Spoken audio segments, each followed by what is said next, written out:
AI is moving so fast, it's almost impossible to keep up. It makes you wonder, right? Where is all this heading? Well, today we're going to dig into an analysis from researcher David Shapiro, who maps out 5 possible futures for us. Let's jump right in. I think we've all had that thought, that little bit of anxiety mixed with a whole lot of curiosity. What's the absolute worst-case scenario here? What happens if this AI thing goes completely off the rails? The interesting thing is, the analysis we're looking at says that to avoid that nightmare, we have to stare it right in the face first. And that leads us to this really cool idea called the inversion principle. Basically, if you want to create the best possible outcome, you have to start by figuring out how you'd create the worst possible one. And then you just do the opposite. So let's start there, with the really big, scary stuff. You know, when we think worst-case AI, our minds immediately go to the movies, right? Terminator, The Matrix, total human extinction, civilization crumbling to dust. These are the absolute nightmares. But what's fascinating is that this analysis argues they're actually the least likely to happen.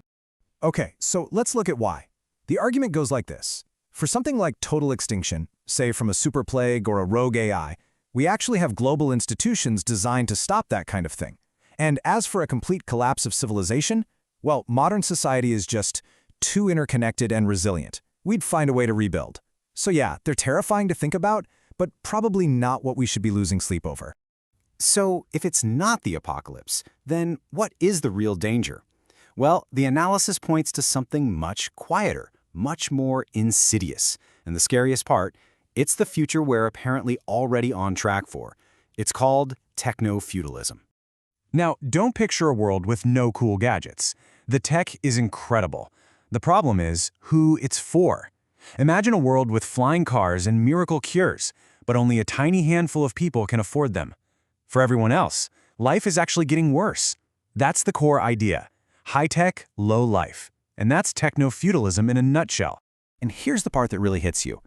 This isn't some distant sci-fi warning for our grandkids. The argument is that we are living in the early stages of this right now. The path is already laid out. If this sounds familiar, it should. Think about the cyberpunk genre, games like Cyberpunk 2077, movies like Elysium. They were never just pure fantasy, were they? They were taking real-world trends, huge megacorporations with more power than governments, everything having a price tag, and staggering wealth gaps, and just turning the dial up to 11. Yeah, kind of sounds like the evening news sometimes, doesn't it? Let me give you a concrete example. Just look at this number. The median age of a first-time homebuyer in the US is now over 40. That's a huge deal. It's a flashing red light telling us that a core part of the dream for previous generations is becoming nearly impossible for the next. And if you want to see it visually, just look at this chart on wealth distribution. It's pretty stark. The analysis points out that when one generation holds about 75% of the wealth, it's not just an interesting statistic. It's proof of a system that's funneling money upwards, creating that exact high-tech, low-life world we were just talking about. So, you gotta ask, how did we end up on this path? Well, the argument is that this didn't happen by accident. It's the result of decades of economic policies that consistently put corporate power ahead of labor power. Think about it. If you chip away at the ability of workers to negotiate for better conditions and pay year after year, what happens? You get weaker workers and stronger corporations. That's the engine right there, pushing us straight towards technofeudalism. Okay, so that's the bleak part. But remember that inversion principle? Now that we've mapped out the dystopia we're drifting into, we can finally define what the opposite looks like. And that alternative, that better future, has a name: techno-abundance. So really, it boils down to 2 very different visions of the future. On one hand, you've got cyberpunk. That's our default high-tech, low-life trajectory. On the other hand, you have solarpunk, or techno-abundance, the high-tech, high-life version, where all this amazing technology actually makes life better for everybody. So the big question is, how do we jump from one track to the other? Well, according to this analysis, it comes down to rethinking 2 of the most fundamental things in our society.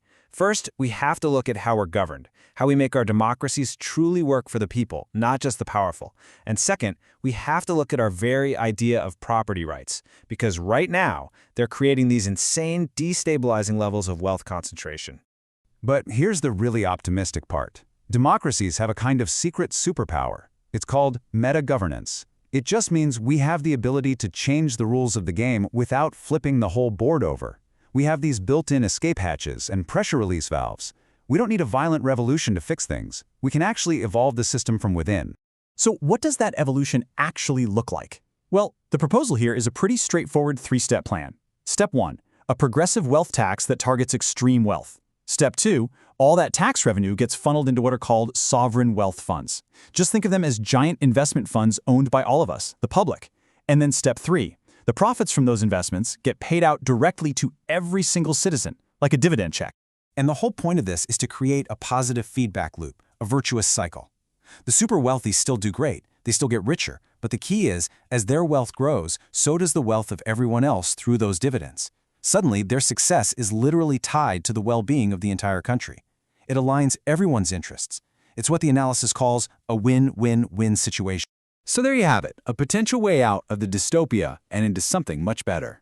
And that brings us to the most important part, the choice. The future isn't some movie we just sit back and watch. It's something we're actively building, right now, with every choice we make. When you boil it all down, it comes to this. There's the default path, the one we're on right now. That's technofeudalism, the high-tech, low-life world. And then there's the possible path, the one we could choose. That's techno-abundance, high-tech, high-life. The first one is what happens if we just let things ride. The second one? That requires us to wake up and deliberately steer in a new direction. And that's really the question this whole analysis leaves us with. Our current trajectory might be set, but our destiny isn't. We can see the problem, we have ideas on how to fix it, we have the tools. So the only real question left is, what are we going to choose?